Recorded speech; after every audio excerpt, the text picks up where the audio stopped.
Hello, and welcome to Stasis Pod, the Transformers animated podcast. I'm Rob. I'm Jen. And I'm David. And today, we ask the question, where is thy sting? We're getting a little biblical. It's like a Star Trek episode. Ooh, fancy. That is the great thing about that new Star Trek Discovery. The episode titles are super pretentious, like old 60s Star Trek titles. I need to watch that then. I want to watch the super pretentious titles. I'd like to be able to watch it. Yeah, gotta keep checking my Canadian privilege. Yeah. Thanks to it, I have now seen Rainn Wilson play Harry Mudd, on broadcast television. Ooh. Man. Which now means that both, portrayers of Harry Mudd have been on Transformers. Yay! Yes. Because remember, Rainn Wilson has like one scene in Revenge of the Fallen. Oh. That. One of those things. Counts. Yeah. I guess. Stupid movies. So yeah, this is Where Is Thy Sting? First aired March 28th, 2009. Written by Todd Casey, who previously wrote Nature Calls and Sorry No One's Home. Transformers, holding me Transformers, robots in disguise.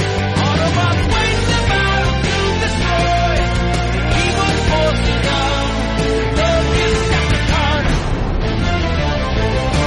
Transformers, all that they agree. Transformers, justice goes to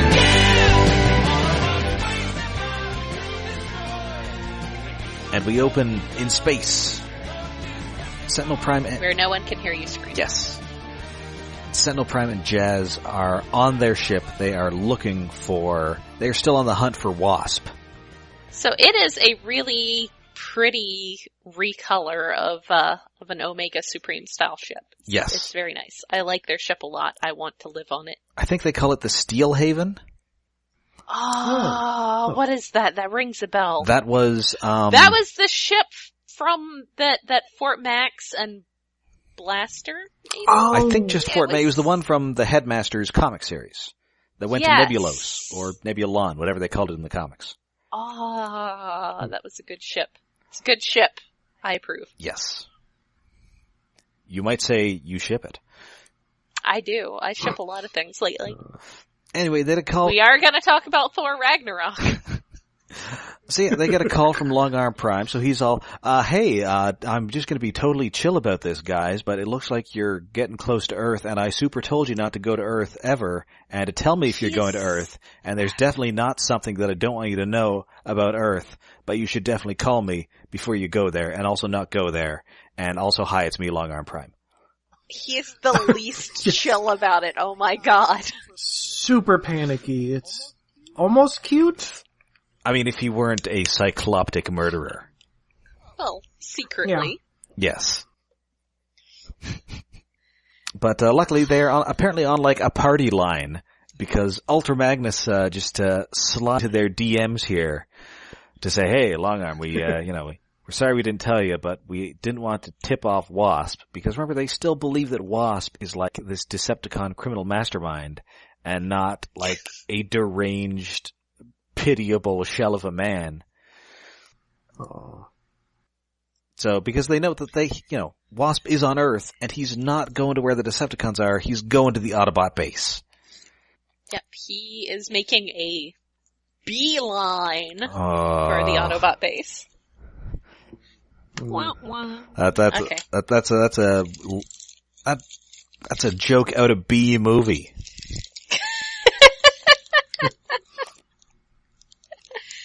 Oh man, if Wasp was if his insanity in prison just caused him to talk like Jerry Seinfeld. That would be a thing. That would definitely be a high concept joke. What's the deal with you betraying me? Anyway, luckily the Autobot base is well guarded by Bumblebee, who is on monitor duty, by which I mean he is just playing video games. like you do. Yeah. Specifically, Well, a video game. yes, a Ninja Gladiator. We've got, Torque 3 from Day of the Machines in the background. Yes. We've got Antron from the Micronauts. And, that is apparently Snake Eyes fighting him. This is like a Street Fighter style fighting game. Yes. Yeah. And apparently the, other characters mentioned in the Allspark Almanac include a guy based on Hudson from Gargoyles. Got Big Boss from Cops. Oh.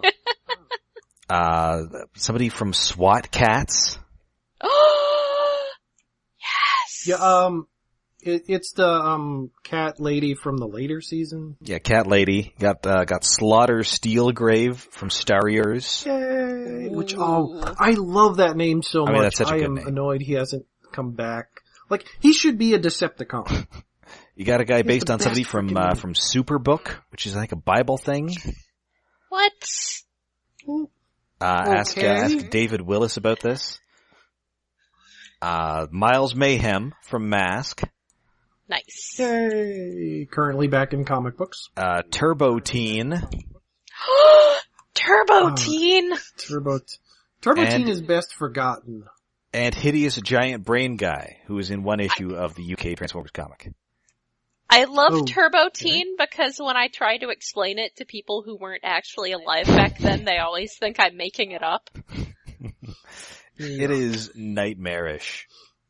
Because what the hell? It's a guy turning into a car via Cronenbergian shapeshifting. Yeah. Yeah, he's sort of a car animorph. And An automorph. It's amazing. Anyway, so yeah, there's a Cybertronian signal nearby. The Autobots go out to investigate, and Bumblebee is just still playing Ninja Gladiator. Yes. The Elite Guard gets there, and Sentinel is horrified by this liquid falling from the sky. Is Earth the only planet with rain?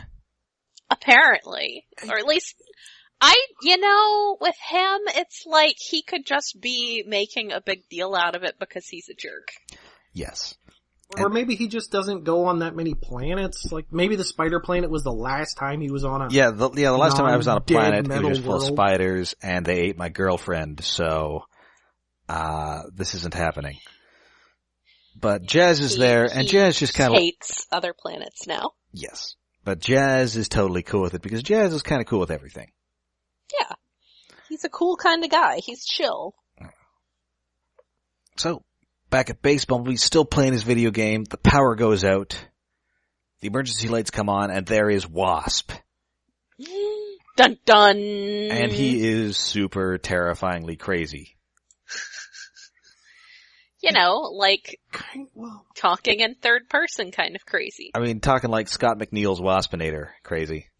Yes. Except kind of more menacing, because, like, Beast Wars was kind of a show where would just have a guy who talked like a bug man, and that would just be a thing. Yes. Whereas here, it's a sign of long-term psychological damage. yeah. But like, Waspinator would try and shoot and kill the Maximals. Wasp here is just trying to get a modicum of revenge back on Bumblebee without murdering him. Yeah, because I guess the Autobots don't have the death penalty, because he just blasts Bumblebee and just takes off his helmet, revealing his weird skull face. Which is more than a little creepy. Yes. And so he's got like a paintball gun and what appears to be a container of Surge. Oh.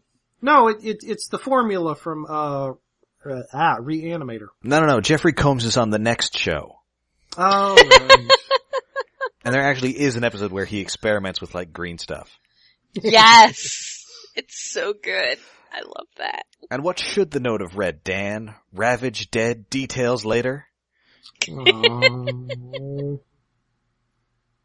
Good keys. Anyway, so yeah, he's gonna make Bumblebee lose everything. So Bumblebee he blacks out and he wakes up, and the Autobots are looking at him, including Bumblebee.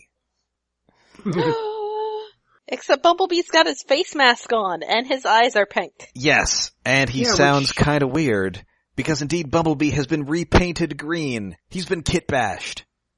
Oh Well, that's the only way to actually get a Wasp. There was we almost supposed got to be one. a Wasp toy.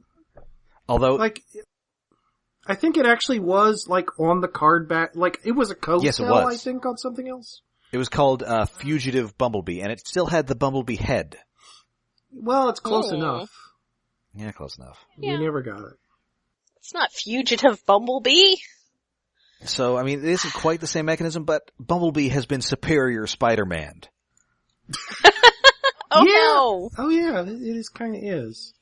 Huh. So, nobody quite notices that Bumblebee kind of has a weird buzz to his voice, that his battle mask is stuck, and also he's kind of more murderous than normal. Well, they do kinda notice his mask, and they point it out, but it's like, yeah, whatever. Oh, the rain, it messed with it. and He thing. blames the rain. Although, Much like Milli Vanilli. when was the last time we even saw Bumblebee's battle mask? It was at least like a season ago. I think it was only in the first season. It might have been. It's been a while. He doesn't use it much. I mean, he doesn't battle much. He's just this guy, you know. What? There was Megatron controlling Omega Supreme a few episodes ago. That would have been a time to use it. Okay, fine. Yeah. And he did get upgraded to combat stingers. Yes. So yeah, they are not buying it, so he just hightails it out of there. So the Autobots are about to give chase, but then they run at the door right into Sentinel Prime and Jazz, and much like Optimus Prime, I too hate it when people drop in without letting me know first. It's just the worst. Oh yeah, especially like when you're going out. That's like the worst Oh, possible I know. time. It's like, I got a thing to do. Why now? No, I'm not letting you in my house. No. Like we had plans, we were gonna go catch this traitor, You want to hang out? You can come to lunch with me, but we were we're gonna going get some out. dinner. Not here. So Sentinel is his usual dickish self, and it takes him some convincing to actually go and catch a quote-unquote Wasp. Sentinel is just like, I mean, I realize that he's just being a jerk about, like, you know, Earth, but he's like a big truck. You would assume that he's like 4-wheel drive, but he's just being a big baby about the rain.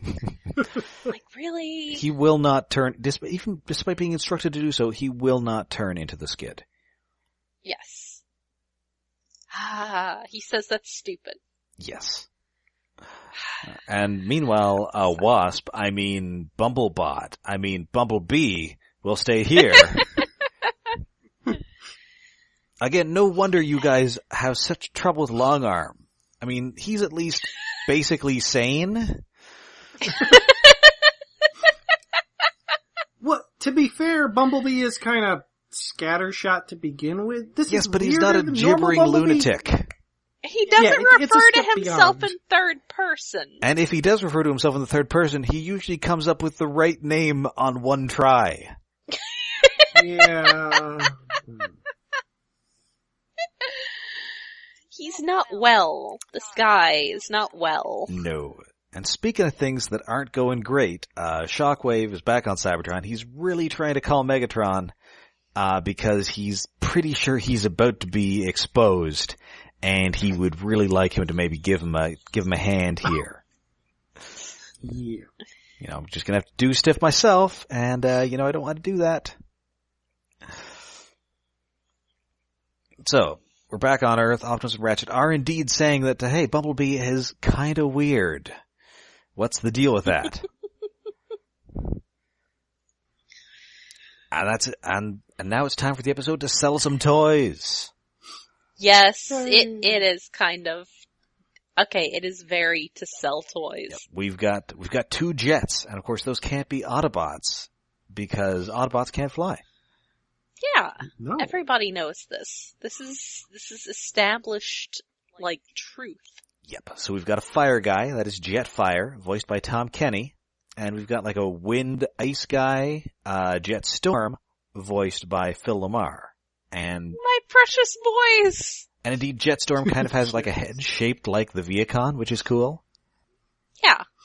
And Yeah, Jetfire has goggles. Yes. And also for some reason they are both, how you say, a Russian Guyovich.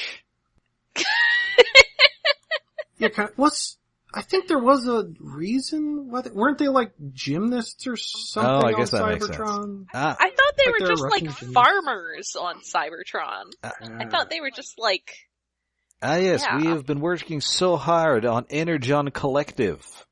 Oh, I Yes. probably should have tried to dig out the comic that came with their toys.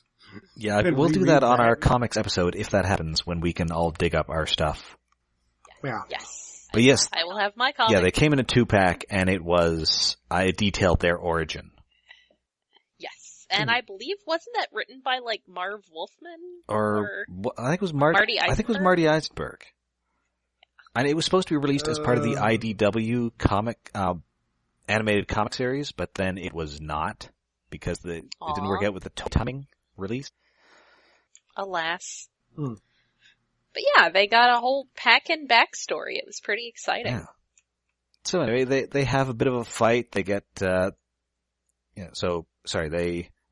get a bit of a a fight, because this is kind of like an issue of Marvel team up. So they've got to fight first. Yes. They've got to fight first. Yeah. So they find Wasp, who is like just under like a busted pipe, very pathetically trying to scrub his paint off. He's so sad. Like, I mean, they don't know Wasp. Maybe he just had a yellow undercoat. That might not necessarily help you. Yeah. So yeah, they transform. Jetfire has fire powers. Jetstorm has wind powers. And then it's time for symmetrical docking. Yay! And I'm going to leave this to David to explain.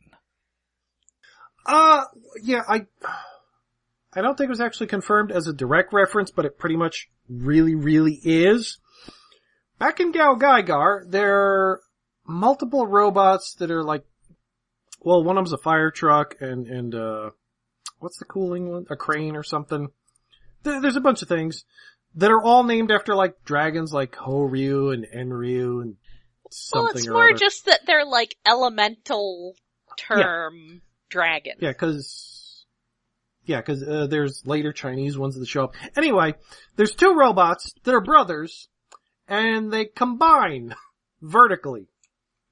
But like, the crane truck, fire trucks sort of flip together, they say, shout symmetrical docking, and it's wonderfully animated, which the docking sequence of this is a reference to.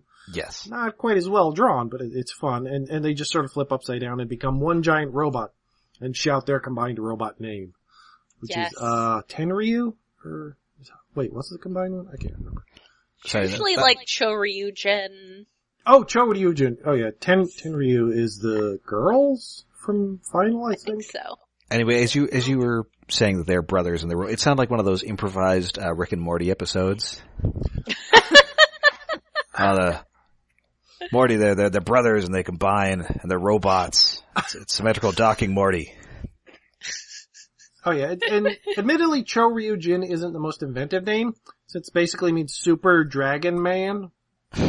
Yeah. Although he's a robot, but whatever. Also, I had their toys.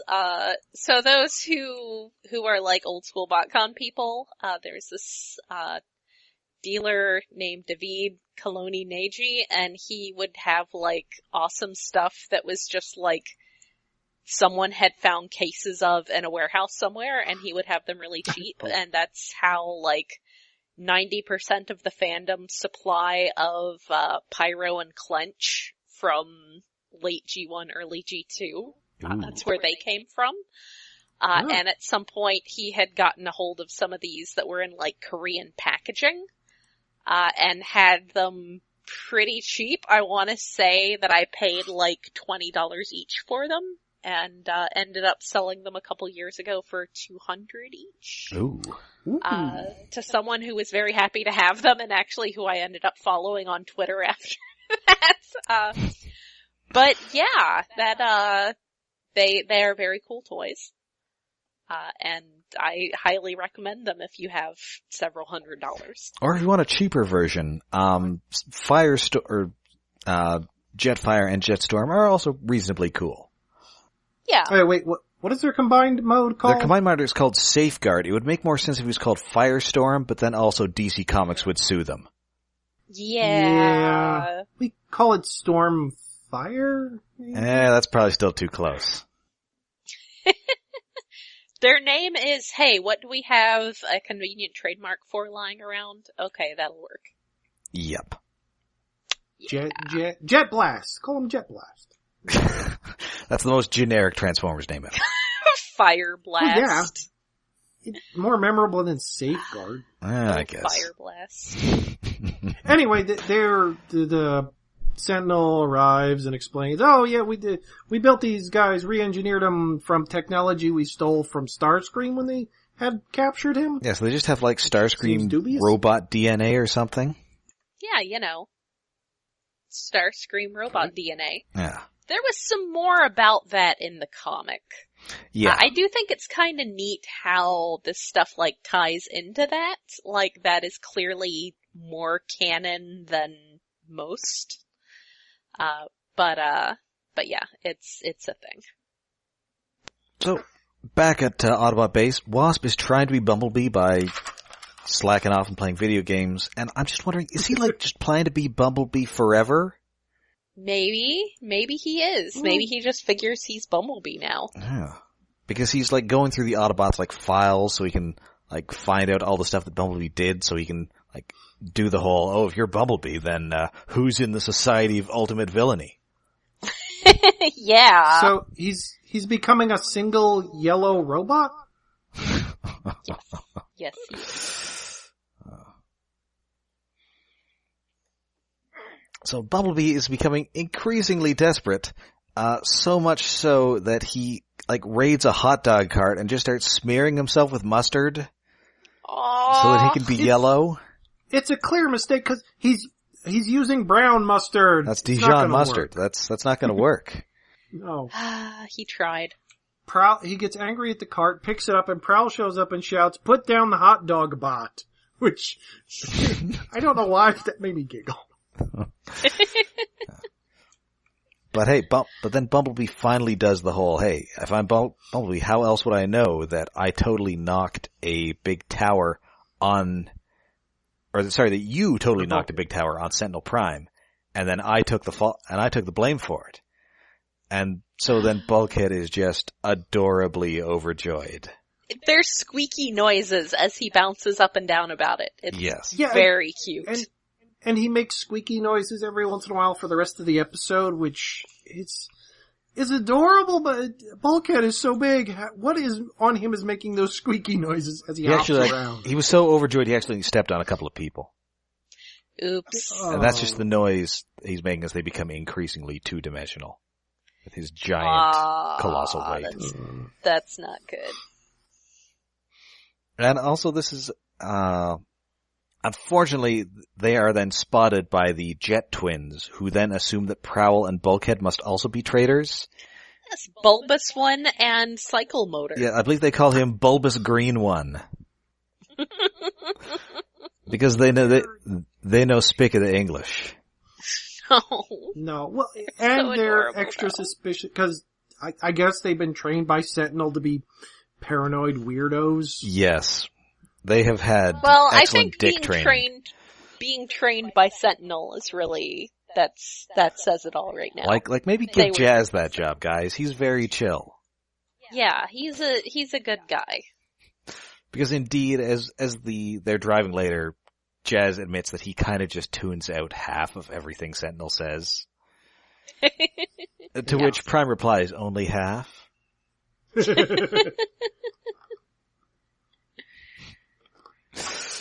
Yeah. So the twins start attacking Prowl and Bulkhead, and things go sort of pear-shaped. Although, I love the visual gag. I don't know why. Bulkhead crashes into a bus, sits up, and then the bus is his face and head. Yeah. Yes!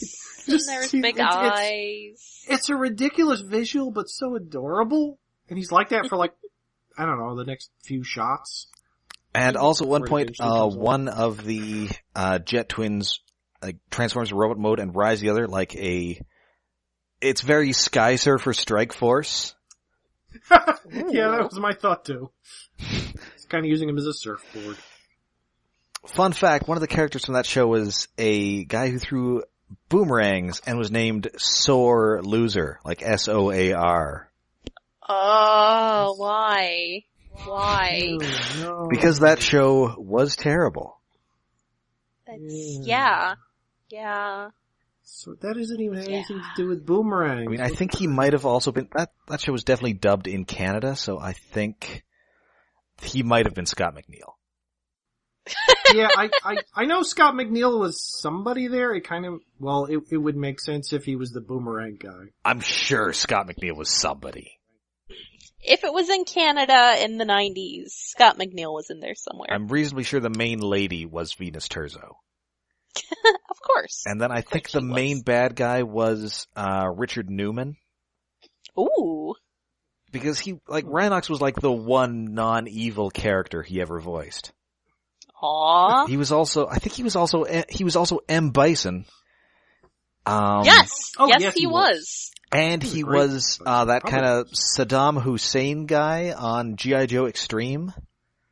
Ooh. Iron I don't even Claw. remember G.I. Joe Extreme. He had like a skull mask, but he also had like a beret, like Saddam Hussein. Oh!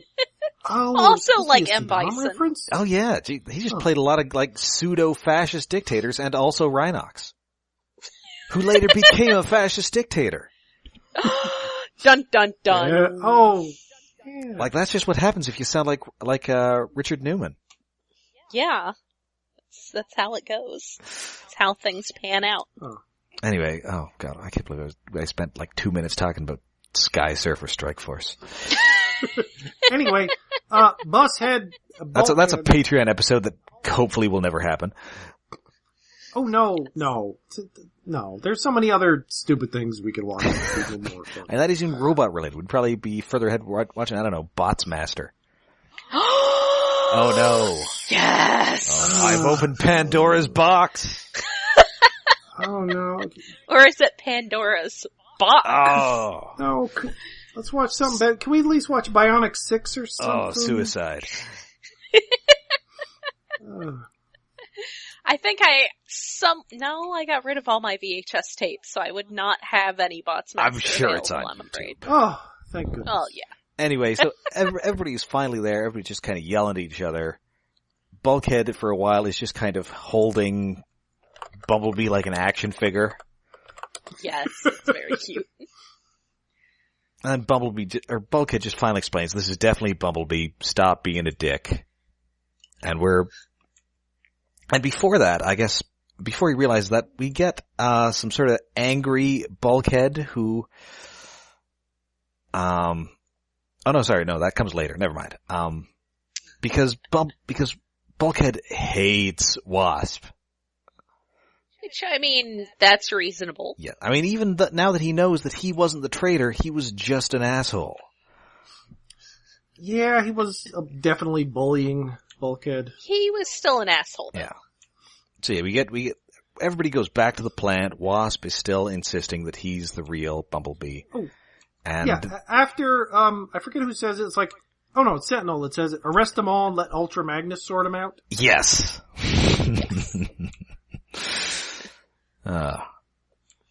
Anyway, back at the base. Yeah, back at the base. So, Meanwhile, back at the base. and so, you know, Bumblebee sort of lists off a bunch of his past adventures. Sorry, Wasp lists off a bunch of Bumblebee's past adventures. Yes. So, you know, there's no way to tell out who's the real one. So, they must have a race. Wait, no. They must play video games, which might even be dumber than they must have a race. Well, At least it's self-aware. yeah, it plays the episode, like, Bumblebee claiming to be the fastest was kind of stopped since the Blur thing. Plus, it would be an easier chance for him to drive away during a race. Yes, that's this true. is a contained Ninja Gladiator tournament. I think it's being live streamed on Twitch. Oh. You know. I'm sorry, Wasp has been kicked off the team. It turns out that he was just shouting a bunch of racial slurs at some 12-year-olds. Oh, I hate that, man. You think you got somebody pegged as a jerk, and then they're actually a racist jerk. Anyway, it turns out that Bumblebee is good at video games, and Wasp is kind of just a button masher, because he just immediately just decides to hold Bumblebee hostage. Which, I will admit, this is a reasonable strategy in fighting games with your friends. Although, normally you're not like trying to choke and threaten them. Normally, it's just you punch them in the shoulder so they screw up. Mm-hmm. Mm-hmm. I won a couple fights that way in college. Oh man, he unplugged my controller. That's going a little bit far, plus you have to yank it out of the box. That might pull the PlayStation off the shelf. That's risky. Yeah. Bopping the shoulder. You can only do that when it's someone else's PlayStation. And so Wasp just says, I was innocent, I was always a good guy, and Bumblebee's all, no, you were always mean. You're not a traitor, but you were never a good person. Aww. Which, I mean, that is true. So, I mean, I guess they're trying to make the audience not feel too bad for Wasp here. Because it's not like he was a nice person who this happened to. It's not like but he's 100% a victim here. He's just kind of a victim. I mean, he would have basically grown up to be possibly an even more dickish Sentinel Prime. Yeah. Yeah. So yeah, he hits the lights again, and they come back on. He's gone. Oh, but wait, look outside. There's a yellow thing. Let's go beat him up. Yep. And yeah, Bulkhead just starts beating him up. Well, it's a reasonable reaction. Unfortunately, it just means Bulkhead is sitting on top of, laying on the ground, and pummeling him with his giant hands. He's actually beating the shit out of Bumblebee. Yes. Poor guy. And yeah, his helmet comes off, and yeah, it's just Bumblebee under there. And there's like a button on the helmet that turns the colors Wasp's off. helmet. Yes, Which he had a little button. Which does make you wonder what was in that container of Surge. Well, don't they say like reactive paint or something? Oh, what the electronic paint job. Electronic. Yes. Yeah, so it's So I guess you put that paint on him and then it like charges it with electricity to make it green, I guess. I'll take it. I Sure. think that's the thing maybe you can do. And then they figure out that, hey, if, Wasp was innocent, then no Long Arm Prime, definitely is the Decepticon. Dun dun No, dun. doesn't. No. So they've got the word back to Cybertron. Ironhide is looking for Long Arm Prime, gets to the council chambers, and there's Ultra Magnus, and he is messed up. It's getting dark again, yo. And they took his hella took dark. his sweet ass hammer. No, not his hammer. And then he just manages to croak out Shockwave. And then he just shuts down. Aw. You can't deal with this. Can't deal with this now. And that is the end of the episode. Yep. This one, That's it. This one I really did like. Even the toy selling aspects are kind of wedged into it. But they're such cute toys. I mean, they My babies. My precious boys. they are fun characters, and I like Wasp a lot. Yeah, I would have totally Waspinator, shipped some twincest there if they hadn't turned out to be like 14 years old. That's also that. Plus, that's kind of what they're doing when they turn into Safeguard. Yeah, Yeah. Combining. And then I think that the Shockwave stuff is really, it's kind of chilling.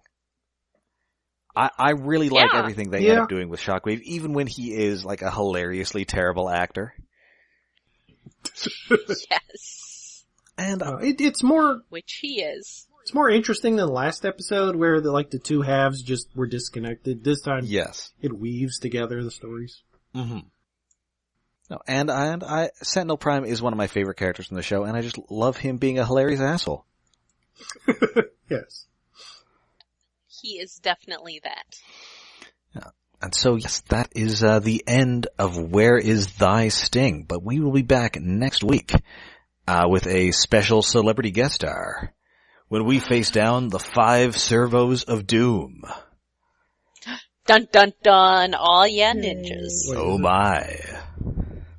Wait, is that the one with Oh yeah, 2 celebrity guests. I guess one celebrity guest that we have already seen, and then one who we have not seen before, but we'll see later in Transformers. Yay! Shields up, Captain. Oh my. Get ready for some terrible George Takei impressions. Buckle up.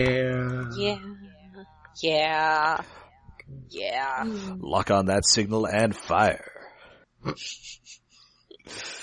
But until then, you can find us all over the internet. We are on Tumblr, we are on Twitter, and we're on Facebook.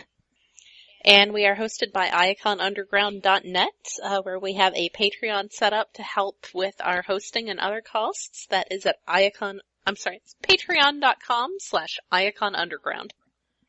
Some Skrilla, you will get a wide variety of bonus episodes. Us discussing Marvel movies, old cartoons, and at least one and new anime. We got some anime in there, and we got a live action Transformers movie.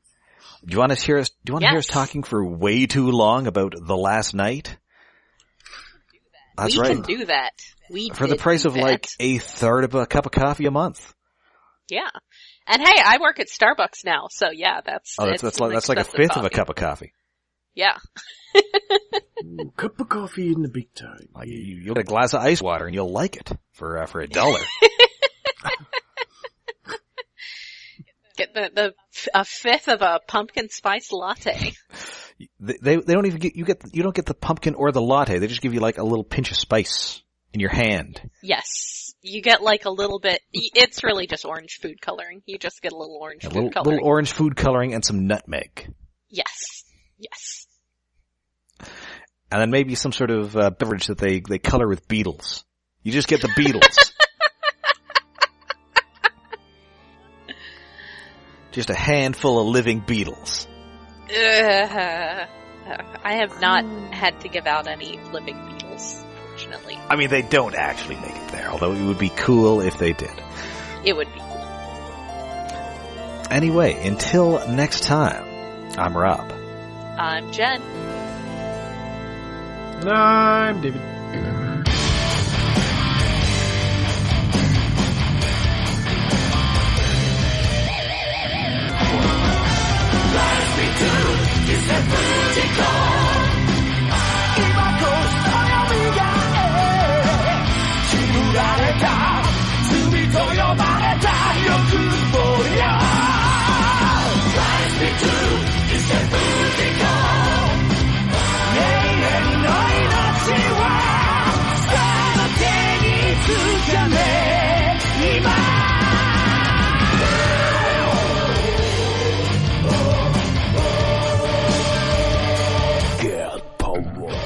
Anyway, luckily the Autobot base is well guarded by Bumblebee, who's on monitor duty, by which I mean he is just playing video games.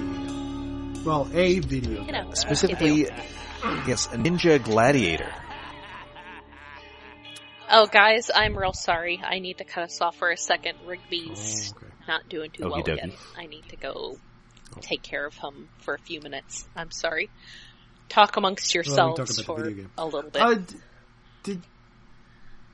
This game is filled with references, I guess? Well, in the cartoon and also... Did it show up later? Yeah, it was in the Almanac. Yeah, where they introduced like a bunch of other guys who aren't in this ridiculous stuff. Yeah, but what is in this is what's the computer thingy that is in the back? That is Torque 3 from Day of the Machines, which is like a kind of a hilarious Generation 1 episode, and he's extremely goofy. And that's actually an episode that I enjoy a lot. I think that episode reminds me. Oh, what the crap? I mean, I think it's Red a David. Dwarf. Oh, sorry. No, but it reminds me of a Red Dwarf episode where the computer Holly, like at one point, another computer showed up on the ship called Queeg. But at the end of the episode, you find out Queeg is actually Holly pretending to be another computer program that took over the ship to be a dick to everybody else on the ship. And was that when Holly was a dude or a lady? I think that was still when Holly was a dude. Okay. Before they got the lady. Well, I think he was a dude and then a lady, and then I think he went back to being a dude. I think I never actually saw the last season or possibly 2 because it came back more recently. I haven't watched any of the recent stuff. I just used to be on PBS here. Yeah. Well, I never actually watched it when it was on PBS originally because I would see the title Red Dwarf and it's like, that sounds stupid, and I didn't watch it. And then eventually by accident I did catch it, and so I ended up getting all of it to a point on VHS. Mm-hmm. So I have Red Dwarf somewhere that I can't really... Well, I do have a VCR, DVD VCR, old somewhere. I don't know if it still works. It should, but... Anyway, it might also sound familiar because it was a David Wise episode, which means that he basically rewrote it from a He-Man episode. Yeah. Oh, right. Was that involved with the face belly robot thingies? Was that... oh, crap. What was the robot guy's name on that? It's something... I mean, it's He-Man, so it's something stupid. It's Ro-Man or something. Man-E Faces? Or was he a robot? No, Man-E Faces is... He's the actor that pretends to be a robot or a monster. That's... By just changing his face, not the rest of his sort of space suit, spaceman with a giant helmet. Oh, of course. I don't know how I didn't figure out this crappy actor. Brilliant name for a robot. His name is Roboto. God damn it, He-Man. Like, you're wondering who I am. Some of the names secret. amusing. I've got a secret machine.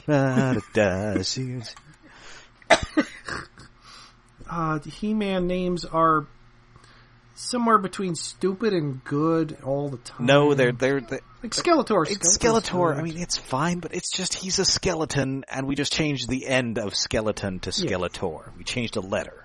Well, it's better than Beastman or Merman or Dull. Stinkor, I'm still undecided if that's a good one or bad. It's not good. I will give them a little credit for, I don't know, maybe Too Bad. Oh yeah, Too Bad. That one's, there's some thinking there. That's... And also he's comprised of like guys named Tuvar and Badrin. Oh, so he's a Blackagar Boltagon dude. Ugh. Well, he was like two guys who got fused into one guy. Yeah. Who, at least in the newer version of He-Man, I think they hate the fuck out of each other. Well, I mean, I think that was the whole deal. It was like a two-headed guy, and the two guys hate each other. Yep. Which kind of, well, was sort of toyetic in that they could swing their arms in the original toy, but they could pretty much just only punch each other in the face. Yeah, I'm just looking at these He-Man names. I still can't believe that. What is with that weird robot elephant guy? Is that like his head? Is he like from a bunch of robot elephant people? Or was he like a normal guy who they gave a robot elephant head to, and now he just wishes for death? I don't know. That was from way late after I stopped giving a shit about He-Man. Okay. Oh, other tangent. It's kind of fun seeing He-Man toys in Stranger Things. Oh, yeah. I mean, I guess it's it's 84, so we're not. I guess we're just getting into Transformers. Yeah, there's no Transformers yet. When everything was open, like He-Man was the floodgate of marketable. Right. I mean, I guess they would have had G.I. Joes at the time as well, but they hadn't quite. Yeah, which I noticed. Wait, I have to Google this to make sure. I noticed something in the last episode, although it had been in previous episodes, and. Come on, Google. Come on. Yes. What does Mad Max call Lucas? Oh, what's he call him? I'm only on episode like 5, so I might not have got there yet. Yeah, you're one behind me. I think she has already called him Stalker. Oh, that, yeah. Apparently it was around. Yeah, well, because in the next episode it'll become. It's like, oh, I get the reference now. But no, I think there were like anti-stalking laws on the books in like California by that time. Well, yeah, but there's a G.I. Joe called Stalker. Oh, I didn't get that. Who is a black guy. Right. But I mean, it's just, like the modern concept of stalking. I think it was around, like maybe not in Indiana, but she's from California, remember? Yeah, and she may not be using it in a creepy sense. I'm kind of hoping she is actually referencing G.I. Joe. I mean, she's clearly not crazy about them initially. No. Because they're weirdos. Yeah. Although I appreciate that he is finally being honest with her as of the 5th episode. Yeah. Because I think Lucas is atop my power rankings for Stranger Things kids this year. Dustin started out at the top. I may end up cutting this because there's a lot of is half spoilers. Yeah, no, I mean, Stranger Things. I assume we're cutting a lot of this. Well, yeah, probably.